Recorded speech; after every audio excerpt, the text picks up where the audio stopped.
Assalamualaikum warahmatullahi wabarakatuh. Bertemu dengan Bapak Agus.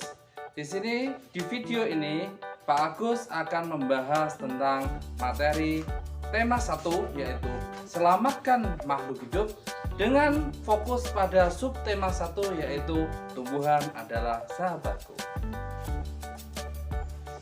Pada subtema 1 ini kita akan membahas tumbuhan adalah sahabatku. Maka untuk kalian yang mempunyai tumbuhan di rumah harus dirawat dengan sebaik-baiknya.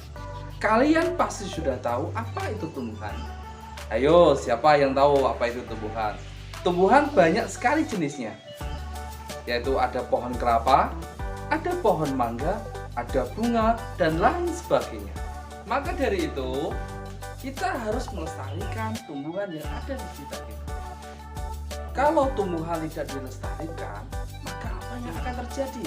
Yang akan terjadi jika seperti pohon yang ada di hutan, jika dieksploitasi secara berlebihan, maka akan terjadi apa?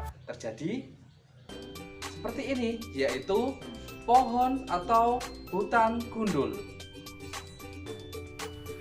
Jika sudah terjadi hutan gundul seperti yang ada seperti ini, maka apa yang akan dilakukan?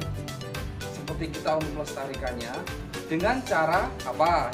Yaitu dengan penghijauan hutan atau yang disebut dengan reboisasi. Apa itu reboisasi? Reboisasi adalah peremajaan hutan-hutan sehingga bisa menjadi sebagai mana fungsinya sebagai hutan. Seperti inilah contohnya reboisasi yang dilakukan oleh anak sekolah, oleh masyarakat, oleh dari pihak pemerintah, dan banyak sekali. Setelah terjadi atau dilakukan reboisasi, maka hutan yang sudah direboisasi yang awalnya gundul itu akan menjadi hutan yang sudah asri seperti ini. Itulah sekilas bagaimana caranya melestarikan lingkungan. Dan selanjutnya kita akan membahas bagaimana cara tumbuhan itu melakukan perkembangbiakan. Apa itu perkembangbiakan? Perkembangbiakan adalah cara tumbuhan untuk beranak pinak atau menciptakan individu yang baru. Bagaimana cara tumbuhan melakukan perkembangbiakan? Perkembangbiakan oleh tumbuhan ternyata ada dua cara, yaitu dengan cara generatif dan dengan cara vegetatif. Apa itu generatif? Apa itu vegetatif? Mari kita bahas bersama-sama. Perkembangan generatif yaitu perkembangbiakan yang dilakukan dengan cara kawin pada tumbuhan. Bagaimana terjadinya? Yaitu ketika terjadi penyerbukan benang sari yang ada pada bunga itu jatuh pada putiknya, putik sari, sehingga terjadi pembuahan pada tumbuhan, sehingga itulah terjadi yang disebut dengan perkembangbiakan generatif. Dari penyerbukan dan pembuahan itu akan menimbulkan bakal biji, dan bakal bijinya itu jika ditanam atau jatuh ke tanah akan menjadi individu yang baru gitu ya. Ternyata ada 4 cara penyerbukan yang ada pada tumbuhan. Yang pertama adalah penyerbukan sendiri, yaitu penyerbukan yang dilakukan dari satu mahkota bunga atau satu bunga dalam satu pohon.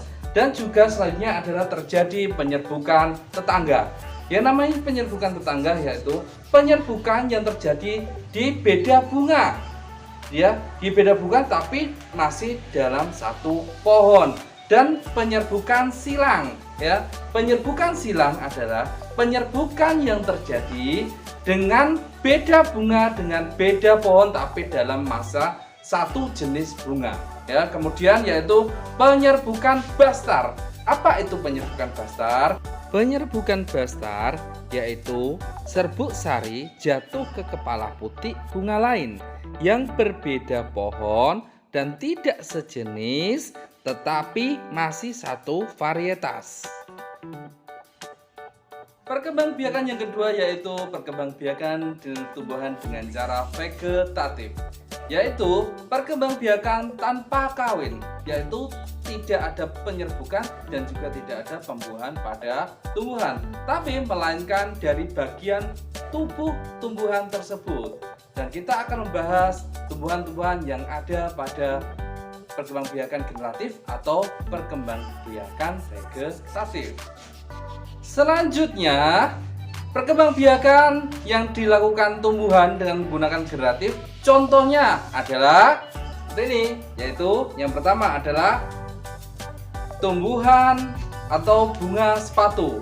Yang selanjutnya adalah ada jambu, ada pohon mangga, ada bunga mawar, ada padi, ada jagung. Pokoknya intinya pada perkembangbiakan generatif ini yaitu tumbuhan yang memiliki biji, ya, memiliki biji itu pasti menggunakan perkembangbiakan generatif. Berikut ya. Selanjutnya kita akan bahas tentang perkembangbiakan vegetatif.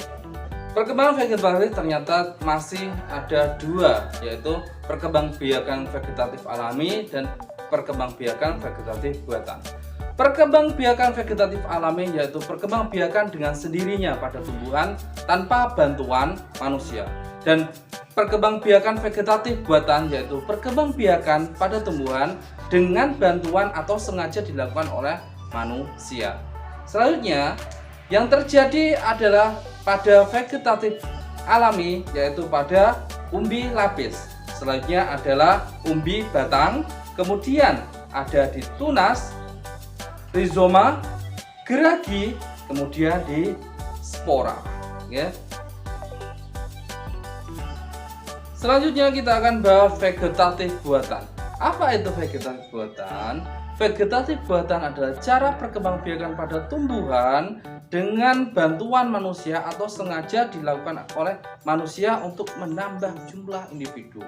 Ya, contohnya yaitu dengan cara stek, kemudian dengan cara dicangkok, kemudian dengan cara disambung, kemudian ada okulasi atau tempel, yaitu selanjutnya adalah dengan cara merunduk, yaitu ada pohon, terus ada batangnya ditarik atau ditarik kemudian sampai ke tanah, dikasih tanah sampai ada akarnya, yaitu dengan cara merunduk. Selanjutnya adalah dengan cara kultur jaringan.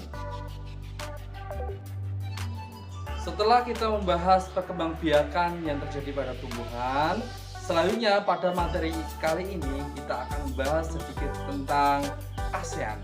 Apa itu ASEAN? ASEAN adalah organisasi Asia Tenggara yang didirikan pada tanggal 8 Agustus tahun 1967 di Bangkok, Thailand. Negara-negara ASEAN siapa saja sih? Ternyata anggota negara ASEAN ada 10. Di antaranya yang pertama adalah negara kita yaitu negara Indonesia. Yang kedua yaitu negara Malaysia. Yang ketiga Thailand. Yang keempat yaitu Singapura. Yang kelima Vietnam. Yang keenam Kamboja. Yang ketujuh yaitu Filipina. Yang kedelapan yaitu Brunei Darussalam. Yang kesembilan yaitu Myanmar. Dan yang kesepuluh yaitu negara Laos. Mungkin itu saja video pembelajaran untuk kali ini. Selanjutnya untuk pembahasan selanjutnya akan bertemu Pak Gus di video pembelajaran selanjutnya. Terima kasih. Wassalamualaikum warahmatullahi wabarakatuh. Selamat sampai jumpa.